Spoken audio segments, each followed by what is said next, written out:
Dear people of God, greetings to you all in the Master's name of our Lord and Savior Jesus Christ. I am happy to be back to you to meditate on the topic Transforming the Oppressive Structures. అణచివేయబడిన వ్యవస్థలను పునరుద్ధరించుట అనే అంశం గురించి ధ్యానం చేస్తాం. తరలి వంచి ప్రార్థన చేస్తాం. మా దేవ, వాక్య ధ్యానంలో నీ కృప మాకిచ్చి ఇప్పుడు నీవే మా అందరితో మాట్లాడమని యేసునామమున వేడుకొనుచున్నాము తండ్రి. ఆమేన్.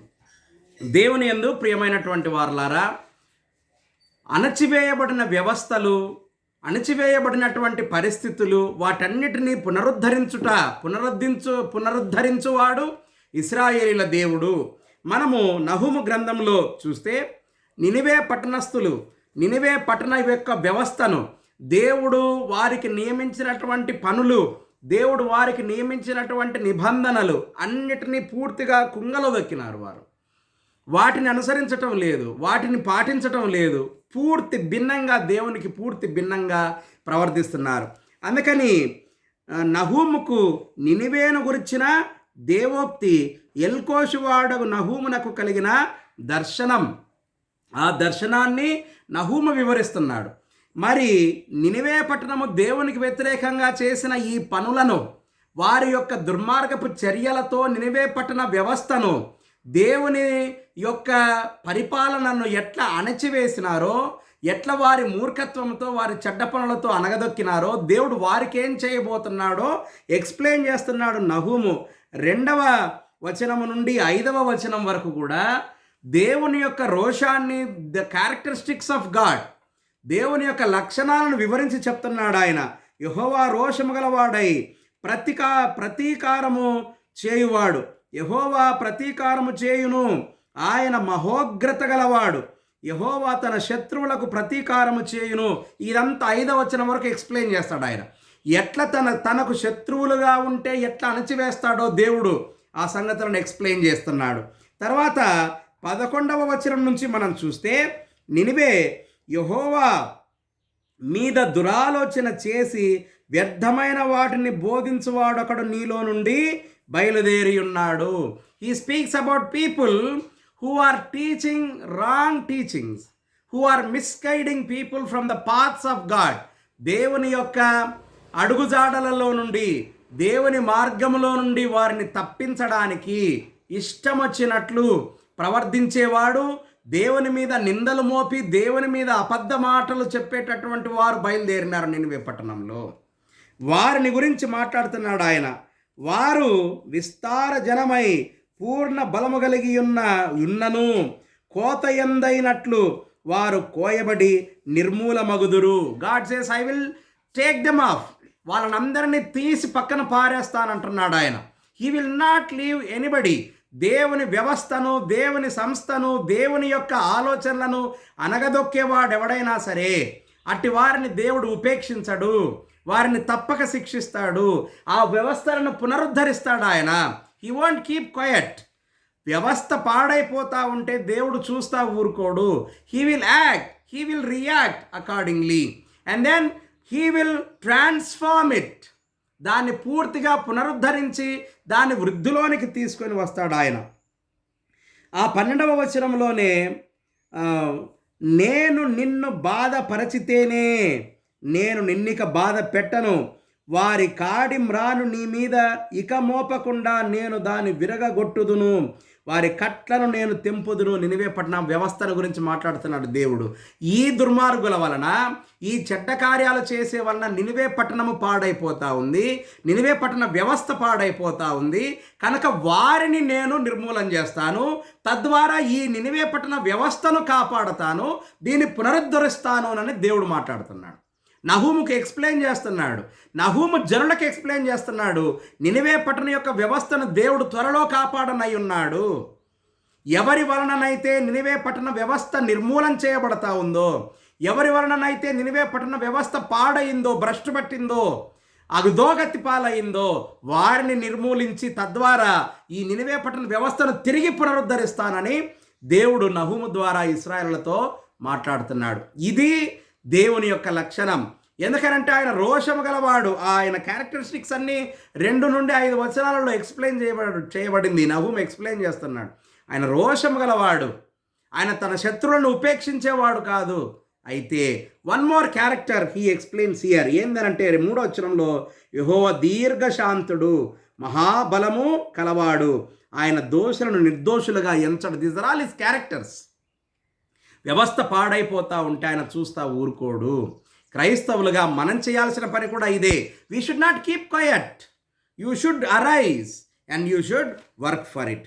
తర్వాత అపోస్తల కార్యముల గ్రంథంలో యేసుక్రీస్తు ప్రభుల వారి శిష్యులు ఒక క్రీస్తు నామం పేరట సంఘాన్ని స్థాపించి అప్పటి వరకు ఉన్నటువంటి వ్యవస్థను తీసేసి ఆ వ్యవస్థను ఇప్పుడు అధునాతరీకరిస్తున్నారు. వారంటే దాన్ని నూతనపరుస్తున్నారు. ఒక కొత్త వరవడి ప్రారంభించారు. అప్పటి వరకు బీదల గురించి ఎవరు పట్టించుకునే వాళ్ళు లేరు. అందుకని క్రీస్తు ప్రభుల వారు బీదలను గురించి ఎన్నో ఉపదేశాలను ఆయన చేసినాడు. ఆయన జీవితకాల పరిచర్యలో, ఆయన పరిచర్య కాలంలో, ఆయన జీవితకాలంలో బీదలను గురించి ఎంతో శ్రద్ధ వహించినాడు. బీదలను ఎడల అందరూ కనికరం చూపించాలనే చెప్పినాడు, బోధించినాడు ఆయన. మరి అటువంటి బీదల ఎడల ఒక కొత్త వరవడి ఒక కొత్త వ్యవస్థ, ఒక కొత్త సిస్టమ్ స్టార్ట్ చేసినారు యేసుక్రీస్తు ప్రభుల వారి శిష్యులు. ఏమిటిది అది? ఆ అపోస్తల కార్యముల గ్రంథం 4వ అధ్యాయం 32వ వచనం నుండి 37వ వచనంలో వారికి కలిగినదంతా సమిష్టిగా కలిగిందని భావించినారు. 33లో ఇదియు కాక అపోస్తలుడు బహుబలముగా ప్రభువైన యేసు పునరుద్ధానం గురించి సాక్ష్యం ఇచ్చిరి. దైవకృప అందరి యందు అధికముగా ఉండెను. భూములైనను ఇండ్లైనను కలిగిన వారందరూ వాటిని అమ్మిన వాటి వెల తెచ్చి అపోస్తలుల పాదముల దగ్గర పెట్టుచూ వచ్చిరి. వారు ప్రతి వారిని వాని అక్కరల కొలది పంచిపెట్టిరు గనుక వారిలో ఎవనికి నీ కొదువ కాలది. న్యూ సిస్టమ్, ఒక కొత్త వ్యవస్థ స్టార్ట్ చేసినారు అపోస్తలులు. ఏంటంటే కలిగినదంతా సమిష్టిగా కలిగింది మనకు. ఒకడు ధనికుడు, ఒకడు బీదవాడు అన్న తారతమ్యాన్ని తొలగించినారు వారు. This is a very bright, brilliant, powerful transformation of a system. A new system is being implemented. ఇది ఒక బృహత్తరమైన కార్యం. నా భూతో నా భవిష్యతి ఎవ్వరూ చెయ్యలేని ఒక గొప్ప కార్యం ఇది. అందరూ అన్నిటినీ అమ్మి అంతా తెచ్చి చర్చిలో పెట్టి, అంటే అపోస్తలుల పాదముల దగ్గర పెట్టి అపోస్తలులు అందరికీ వారి అక్కరల కొలది పంచిపెట్టారు. అంటే ఎవ్వరూ లేనివారు లేకుండా పోయినారు. అట్లాంటి ఒక వ్యవస్థ, ఏ సూపర్ సిస్టమ్ దిస్ ఇస్. క్రీస్తు ప్రభుల వారి యొక్క సంఘములో ఇట్లాంటి ఒక గొప్ప వ్యవస్థ ఆరంభించబడింది. ఇప్పుడు ఉంది అదేనంటే ఇప్పుడు లేదని మీరు అనుకుంటున్నారా? చాలా సంఘాలలో మనము ఇచ్చేటటువంటి కానుకలను మన హెడ్ ఆఫీసులకు మనం పంపిస్తున్నాము. అక్కడ నుండి అనేక పరిచర్యల కొరకు ఈ మొత్తాన్ని వాడుతున్నాం. చూసి చాలా సంస్థలు, క్రీస్తు నామం పేరిట వెలిసిన చాలా సంస్థలు ఇటువంటి ధార్మిక చర్యలకు చేస్తున్నారు, ధార్మిక సేవలను చేస్తున్నారు. అటువంటి వారు ధన్యులు. దేవుడు మనకిచ్చినటువంటి బాధ్యత ఏంటంటే బీదలకు సహాయపడే ఒక బాధ్యత. చాలాసార్లు మనం ఆ బాధ్యత నుండి తప్పించుకొని పోతున్నాం, దానిని సరిగా నిర్వర్తించలేకపోతున్నాం. అసలు వారు అపోస్తలులు ప్రారంభించిన ఆ సిస్టమ్ ఇప్పుడు ఎందుకు లేదు?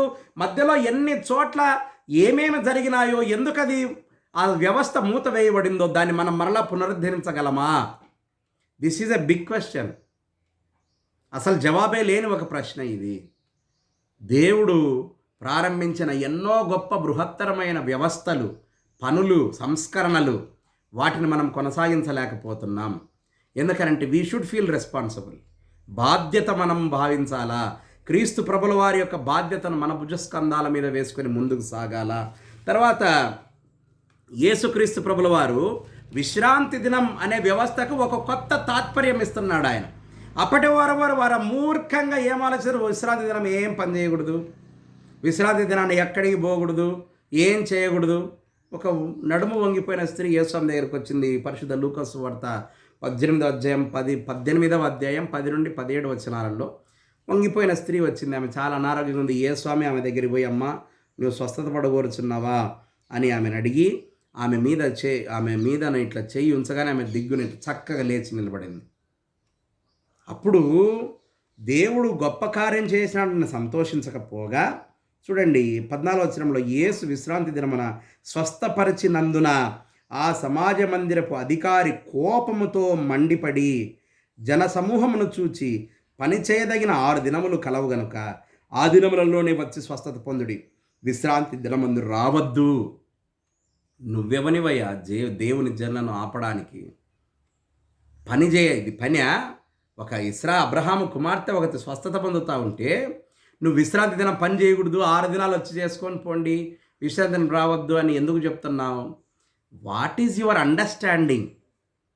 ఎట్లా అర్థం చేసుకుంటున్నాం దేవుని వ్యవస్థలను, దేవుని సంస్థలను, దేవుని యొక్క పనులను, దేవుని యొక్క బోధలను ఎట్లా అర్థం చేసుకుంటున్నాం మనం? ఎవరికి ఇష్టం వచ్చినట్టు వాళ్ళం అన్వయించుకోవటం కాదు. Search for the meaning, search for the intention of God. దేవుని యొక్క ఉద్దేశం ఏమై ఉంది దీంట్లో అని ఆలోచించి ఆ దిశగా మనం ముందుకు సాగాల. ఇది మనం గ్రహించాల్సినటువంటి ఒక బృహత్తరమైన సంగతి. కనుక ప్రియమైనటువంటి వారలారా, పాడైపోయిన వ్యవస్థలు, దేవుడు స్థాపించిన వ్యవస్థలు, దేవుడు స్థాపించిన పనులు, దేవుడు ఆరంభించిన పనులను మనము జాగ్రత్తగా ముందుకు కొనసాగిస్తూ ఆయన పిల్లలంగా, ఆయన అనుచరులంగా పాడైపోయినటువంటి వాటిని తిరిగి పునరుద్ధరించే శక్తి కొరకు దేవుని ప్రార్థించాలా. ఆ దిశగా మనం ముందుకు సాగుటకు పరిశుద్ధాత్మ దేవుడు ఇప్పుడు సదాకాలం మనల్ని అనుగ్రహించునుగాక. ప్రార్థన చేస్తాం. మా దేవ, వాక్యం కొరకు స్తోత్రం. వినిన ప్రతి బిడ్డను దీవించండి, వారికి కావాల్సిన గొప్ప మేలు దయచేయండి. అనారోగ్యంతో బాధపడే వారిని మీ గాయపడిన స్థలాలతో ముట్టి పూర్ణ స్వస్థత తినండి. దీర్ఘకాలిక జబ్బులతో పీడింపబడే వారికి స్వస్థతనియండి. మరలా మేము వాక్యం ధ్యానించడానికి నీ మేలు నీవే మాకు ఇమ్మనేస్తున్నామని వేడుకొనిచున్నాం తండ్రి. ఆమెన్. త్రియక దేవుని ఇప్పుడు సదాకాలం మీకు తోడైండుగాక. ఆమెన్.